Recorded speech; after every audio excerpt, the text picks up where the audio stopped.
अस्सलाम वालेकुम नाजरीन, मैं हूं मोहम्मद अब्दुल हकीम। 7H न्यूज़ में आपका इस्तकबाल है। सोशल वर्कर इम्तियाज ने एक बार फिर से सेक्रेटेरिएट की मस्जिदों के ताल्लुक से अपना बयान दिया है। आइए देखते हैं ये रिपोर्ट। अस्सलाम वालेकुम रहमतुल्लाहि व बरकातुहू। हज़रात, मैं मोहम्मद इम्तियाज़ आपके सामने चंद बातें रखूँगा। ज़रूर मेरे इस वीडियो को पूरा सुने और जितना हो सका इस वीडियो को शेयर करें। मैं तमाम भाइयों से गुजारिश कर रहा हूँ, अगर वीडियो आप तक पहुँचा है तो आप लोग ज़रूर इस वीडियो को पूरा सुने और अपने कमेंट बॉक्स में इस वीडियो का जवाब दें, ताकि आपकी बात भी आवाम तक पहुँचे। मेरा आज का टॉपिक है, मैं फिर से सेक्रेटेरिएट की मस्जिद के ताल्लुक से मैं आवाम के सामने चंद बातें रखूँगा। जैसा कि आप लोग जानते होंगे, आप लोग फेसबुक के ज़रिए और मीडिया के ज़रिए यूट्यूब पर आप लोग देख रहे होंगे कि अकबरुद्दीन अवैसी KCR से बहस जो हो रही है उसके ताल्लुक से मैं आपके सामने चंद बातें रखूँगा कि आप लोग ये लोग कोई भी पार्लियामेंट में ठहर कर ये नहीं बोल रहे हैं कि सबसे पहले इनकी ज़बान से ये बात निकलना था कि जो KCR जो गलती जो किया गया है, जो सेक्रेटेरिएट की मस्जिद को जो शहीद कर दी है, टोटली पूरी ज़मीन की लेवल कर चुके हैं। पहले सबसे पहले ये लोग बात ये करना था KCR से कि सबसे पहले तुम लोग जो करे, जो प्लानिंग से जो मस्जिद को जो शहीद जो करे अपने फ़ायदे के लिए, सेक्रेटेरिएट बनाने के लिए आप सबसे पहले आवाम से पहले माफ़ी चाहो। चाहे वो कोई भी रह दो, चाहे वो MLA रह दो, चाहे चीफ मिनिस्टर रह दो, चाहे PM रह दो, कोई भी रह दो। अगर गलती हुई है तो माफ़ी चाहना ज़रूरी है। ये मसला सिर्फ तेलंगाना के मुसलमानों का नहीं है, ये सारी दुनिया के जितने भी मुसलमान हैं, इस मस्जिद का रिश्ता सारे मुसलमानों का है। हम मुसलमान ये नहीं करें कि सिर्फ तेलंगाना के मुसलमानों का इस मस्जिद से रिश्ता है बोल के। ये सारी दुनिया में जितने भी मुसलमान हैं, इस मस्जिद का रिश्ता तमाम मुसलमानों का है। लेकिन तमाम मुसलमान आज भी यही कह रहा है कि KCR की सबसे पहले बहुत बड़ी गलती हुई है, KCR इस चीज़ के ऊपर माफ़ी चाहना था। लेकिन कोई भी मिनिस्टर पार्लियामेंट में ठहर के ये नहीं कहा है कि सबसे पहले तुम लोग माफ़ी चाहो आवाम से, मुसलमानों से पहले माफ़ी चाहो, उसके बाद हम जो बात करना है बात करेंगे बोल के। लेकिन आप लोग देखो, ये लोग तो कह चुके हैं कि हम वहाँ पर वहीं मस्जिद बनाएंगे, 2 मस्जिदाँ बनाएंगे, लेकिन कितने दिन में बनाएंगे ये लोग, इसकी गारंटी कोई नहीं दे रहा है।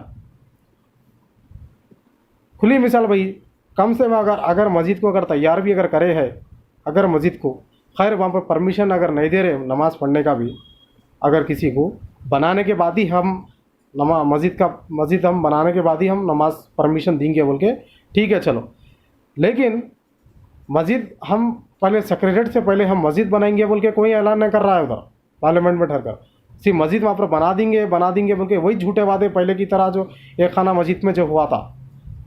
लेकिन ये लोग ये बात करना था कि हम वहाँ पर सेक्रेटेरिएट की तामीर होने से पहले वहाँ पर हम मस्जिद बनाएंगे, और मस्जिद हम कितनी दिन में बनाएंगे, या 6 महीने में बनाएंगे, या 4 महीने में बनाएंगे, या साल भर में बनाएंगे, इसके ऊपर कोई भी टॉपिक हुई नहीं।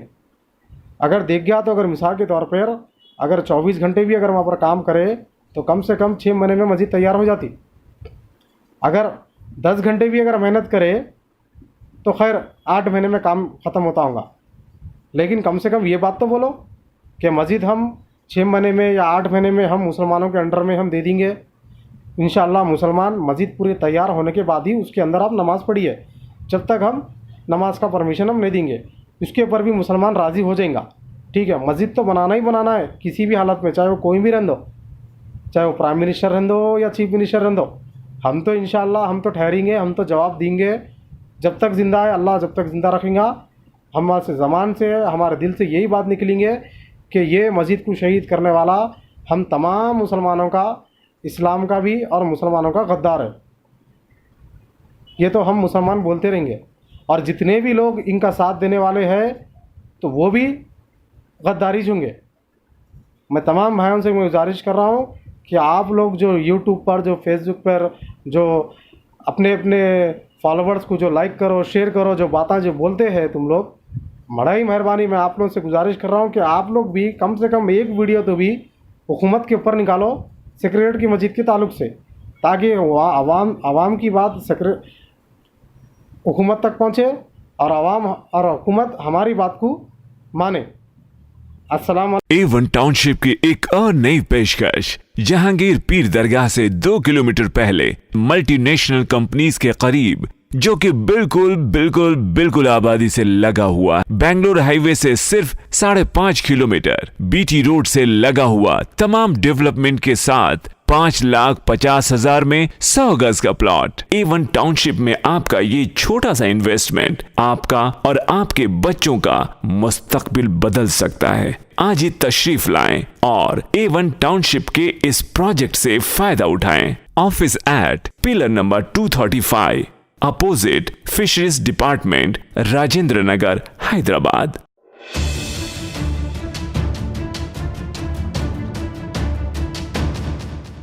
खबर है शहर की, खबर है गाँव की, खबर है सारी दुनिया की। 7H न्यूज पसंद आए तो लाइक कीजिए, शेयर कीजिए और सब्सक्राइब करना ना भूलें। 7H news.